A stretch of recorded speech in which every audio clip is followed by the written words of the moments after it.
सतगुरु संत राम महाराज दया करियो तारो भव पार। सतगुरु संत राम महाराज दया करियो तारो भव पार। हे सतगुरु संत राम महाराज दया करियो तारो भव पार। सतगुरु संत राम महाराज दया करियो तारो भव पार। आगे हम दासा हुए पण यातम चीन्या नाय।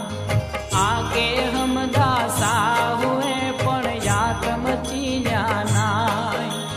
मन मुखी मन के पास रहे शब्दा पर खेकाय। सतगुरु संत राम महाराज दया करियो तारो भव पार। सतगुरु संत राम महाराज दया करियो तारो भव पार। ये जुग में दासा हुए तुम्हारे दासन के रादास। ये जुग में